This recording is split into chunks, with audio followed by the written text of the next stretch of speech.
Assalamualaikum warahmatullahi wabarakatuh. Halo semua, kami dari kelompok 6 akan memaparkan video yang menjelaskan tentang film Moluska dan film Uniramia. Sebelumnya perkenalkan anggota dari kelompok kami. Yang pertama ada Rifta Septina Divandini, yang kedua ada Hafiz Rizka Amalia, dan yang ketiga ada Laila Trianing Tias. Yang pertama ada film Moluska. Moluska berasal dari bahasa Latin molluscus yang berarti lunak. Moluska adalah film hewan invertebrata yang paling beragam dan terbesar kedua setelah film Arthropoda. Moluska memiliki tekstur tubuh yang lunak dan umumnya memiliki cangkang. Sebagian besar moluska hidup di laut, beberapa di air tawar, dan juga ditemukan di tanah yang lembab. Pada film Moluska kita akan membahas tentang klasifikasi, morfologi dan anatomi, fisiologi dan habitat, serta peranannya. Klasifikasi moluska berdasarkan bentuk, kedudukan kaki, cangkang, mantel, dan sistem syarafnya. Film moluska dibagi menjadi 5 kelas, di antaranya yang pertama ada gastropoda atau hewan berkaki perut. Gastropoda berjalan menggunakan otot perut. Kebanyakan memiliki cangkang yang berbentuk kerucut. Terdapat alat peraba dan titik mata pada bagian kepalanya. Mulutnya dilengkapi dengan lidah yang kasar. Gastropoda darat bernafas dengan paru-paru dan gastropoda air dengan insang. Merupakan hewan herbivor atau pemakan tumbuh-tumbuhan, hidup di darat, air laut, dan air tawar. Selanjutnya ada bivalvia atau pelesipoda. Bivalvia merupakan hewan lunak dan menetap pada sedimen. Pada umumnya hidup di laut meskipun ada yang di air tawar. Pipih di bagian lateral dan mempunyai tonjolan di bagian dorsal. Tidak memiliki tentakel, mulut dengan palps, otot kaki bentuk seperti lidah, memiliki radula. Insang dilengkapi dengan silis untuk filler feeding, memiliki alat kelamin terpisah namun ada yang hermafrodit. Selanjutnya ada cephalopoda atau hewan berkaki di kepala. Cephalopoda memiliki cangkang internal atau tanpa cangkang. Sistem saraf berkembang baik dan terpusat di kepala membentuk semacam otak yang dilindungi oleh bentukan seperti tulang rawan. Kepalanya berukuran besar dan dilengkapi mata yang berkembang dengan baik dan kompleks. Mulut cephalopoda dilengkapi 2 buah rahang yang terbuat dari kitin, memiliki ingsan sebanyak 2 atau 4. Ginjal 2 buah dan jantung 3 buah. Lengan atau tentakel pada umumnya dilengkapi dengan alat penghisap pada ujung-ujungnya. Selanjutnya ada Scapopoda. Scapopoda bertubuh lunak dan tidak beruas-ruas.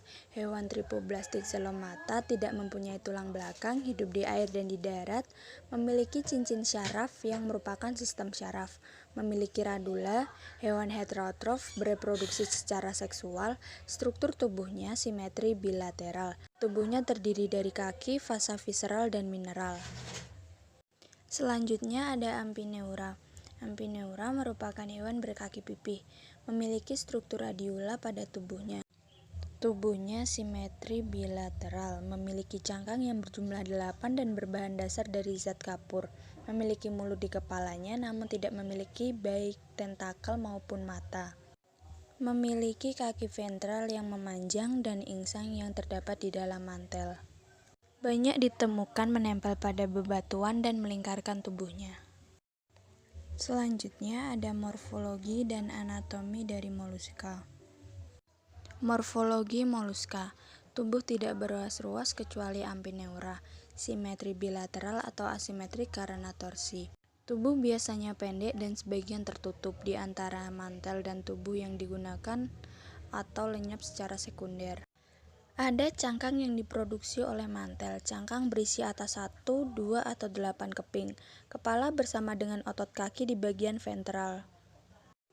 Anatomi pada moluska. Moluska memiliki tubuh yang tidak tersegmentasi dan simetris bilateral.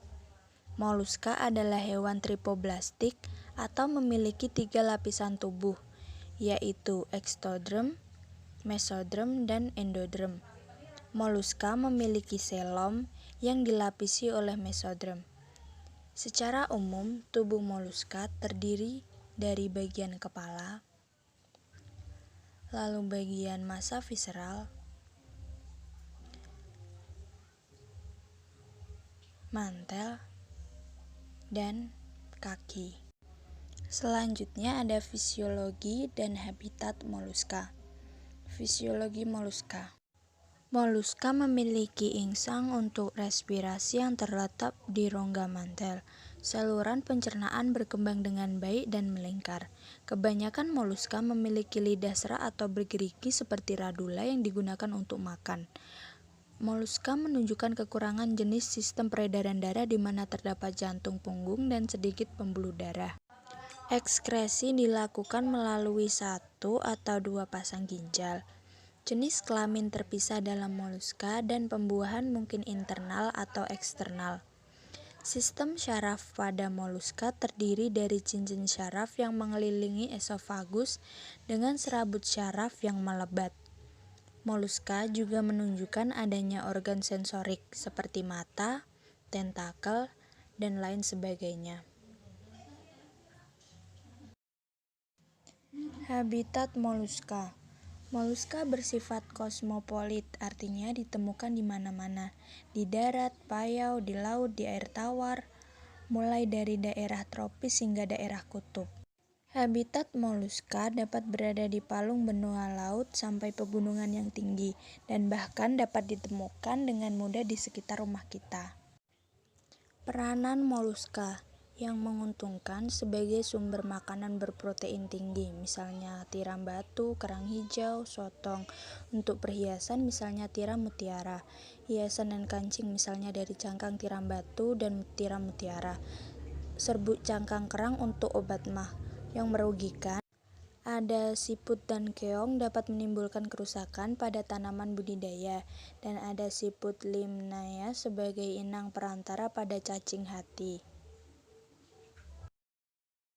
Selanjutnya ada film Uniramia. Uniramia berasal dari bahasa Latin dari kata unus yang berarti satu dan ramo yang berarti cabang. Pada film Uniramia ini kita membahas tentang klasifikasi, morfologi dan anatomi, fisiologi dan habitat, serta peranan Uniramia. Ada pula klasifikasi Uniramia yaitu dibagi menjadi dua kelompok. Yang pertama ada subfilum Myriapoda dan subfilum Hexapoda. Yang termasuk subfilum Myriapoda yaitu Silopoda, Simpila, Diplopoda, dan Pauropoda. Sedangkan yang termasuk Hexapoda adalah insekta. Yang pertama ada Onychopora dari subfilum Myriapoda.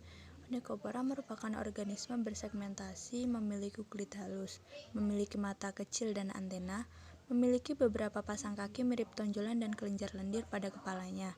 Penampilan hewan ini seringkali dibandingkan dengan cacing berkaki, ulat, atau siput. Organisme ini termasuk karnivora atau pemakan serangga. Selanjutnya ada Diplopoda.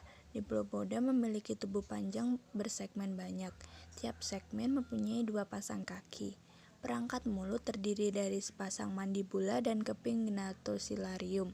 Memiliki antena yang pendek. Selanjutnya ada Silopoda. Silopoda memiliki tubuh panjang dan bersegmen banyak. Tiap segmen tubuh dilengkapi dengan kaki. Perangkat mulut terdiri dari tiga pasang embelan yaitu sepasang mandibula, sepasang maksila pertama dan kedua. Selanjutnya ada Pauropoda. Habitatnya di darat. Tubuhnya terdiri dari 12 segmen. Tidak memiliki mata dan alat pernafasan khusus. Makanan pokoknya berupa binatang kecil dan sayuran. Panjang tubuhnya lebih kecil dari 2 mm. Batang antenanya terdiri dari 4-6 segmen dan bercabang secara distal dengan flagela dan sensor. Selanjutnya ada Simpila. Tubuh panjang bersegmen banyak, tiap segmen mempunyai dua pasang kaki. Perangkat mulut terdiri dari sepasang mandibula dan keping gnatociliarium, memiliki antena yang pendek. Selanjutnya ada insekta dari subfilum Hexapoda. Tubuhnya terbagi atas kepala, toraks, dan abdomen. Mempunyai sepasang sayap kecuali Anoplura, Malopaga, dan Siponaptera. Mempunyai sepasang antena, mempunyai 3 pasang kaki. Perangkat mulut telah mengalami perkembangan dan penyesuaian sedemikian rupa sehingga dikenal berbagai ragam tipe seperti menggigit atau mengunyah, menusuk, menghisap, menyerap, dan lain sebagainya. Morfologi dan anatomi Uniramia. Yang pertama ada morfologi dari subfilum Myriapoda. Tubuh panjang dan langsing, tubuh terbaik menjadi banyak ruas. Di setiap ruas badan terdapat sepasang kaki jalan kecuali pada ruas paling ujung. Tubuhnya berbentuk simetri bilateral. Yang kedua ada morfologi dari subfilum Hexapoda. Tubuhnya terbagi menjadi kepala, toraks, dan abdomen dengan jelas. Ruas toraks selalu 3 buah, masing-masing mempunyai pasang kaki jalan. Memiliki 2 pasang maksila dan kebanyakan memiliki ocellus maupun mata majemuk. Selanjutnya ada anatomi dari subfilum Myriapoda. Pada kepala terdapat sepasang antena, sepasang mata tunggal, sepasang alat peraba besi yang berruas-ruas. Setiap ruas badan belakang terdapat kaki berpasang. Selanjutnya ada anatomi dari subfilum Hexapoda. Menyerupai kapsul, mempunyai mata, antena, dan alat-alat mulut. Kepala merupakan bagian depan. Dada toraks terdiri dari 3 ruas. Jumlah ruas abdomen tidak lebih dari 10 ruas. Masing-masing ruas abdomen secara umum berisi 2 sklerit. Fisiologi dan habitat Uniramia. Fisiologi Uniramia, subfilum Myriapoda. Kaki seribu atau Diplopoda merupakan anggota subfilum dari Myriapoda. Tubuh Diplopoda bersegmen dengan dalam satu segmen terdapat sepasang kaki. Pada bagian kepala terdapat sepasang antena sebagai alat peraba dan sepasang mata tunggal. Kepala Diplopoda terlihat jelas, sedangkan dada dan abdomen atau perut tidak ada. Diplopoda memiliki ukuran yang bervariasi. Diplopoda sering ditemukan di tempat yang lembab, misalnya di bawah pepohonan atau di bawah batu. Selanjutnya ada fisiologi dari subfilum Hexapoda. Insekta atau serangga sering kita jumpai di sekitar kita. Insekta memiliki 3 bagian tubuh utama, yaitu kepala, toraks atau dada, dan abdomen atau perut. Insekta memiliki sepasang antena dan sepasang mata. Beberapa serangga memiliki sepasang sayap termasuk kelompok Pterygota, sedangkan yang tidak memiliki sayap termasuk kelompok Apterygota. Serangga memiliki 3 pasang kaki. Siklus hidup serangga umumnya dibagi menjadi 2 tahap, yaitu tahap pertumbuhan atau perkembangan dan pendewasaan atau pemasakan. Selama fase perkembangan, energi tercurahkan untuk proses pertumbuhan, sedangkan selama fase pendewasaan, energi tercurahkan untuk penyebaran dan reproduksi. Perubahan bentuk yang dialami mulai dari telur sampai serangga dewasa disebut metamorfosis. Diketahui ada 3 tipe metamorfosis serangga, yaitu yang pertama, tidak mengalami metamorfosis atau ametobola. Perubahan struktur tubuh pada serangga ini hampir tidak kelihatan, sehingga seringkali disebut juga tidak mengalami metamorfosis. Contohnya serangga ametobola adalah Celombola, Ctenosaura, dan Diplura. Yang kedua, metamorfosis sederhana. Perkembangan serangga ini berubah secara bertahap dalam bentuk luarnya dari telur sampai bentuk dewasa. Bentuk pradewasa disebut nimfa, contohnya kutu, rayap belalang. Ada serangga termasuk kelompok metamorfosis sederhana, tapi stadium pradewasanya hidup di air, contohnya capung. Bentuk pradewasa disebut tempayak. Ketiga yaitu metamorfosis sempurna. Perubahannya melewati tahapan sempurna dari telur, larva, pupa, dan imago atau dewasa. Contohnya lalat, nyamuk, kumbang, kupu-kupu. Selanjutnya ada habitat Uniramia. Terdapat lebih dari 1 juta spesies Uniramia, sebagian besar hidup di darat di tempat yang lembab, beberapa di air tawar, dan sedikit di air laut.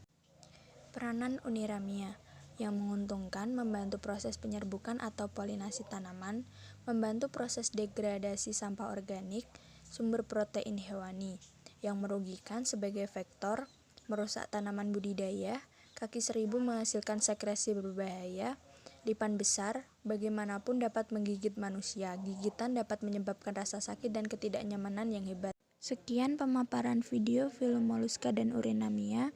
Ini beberapa referensi dan sumber yang kami gunakan.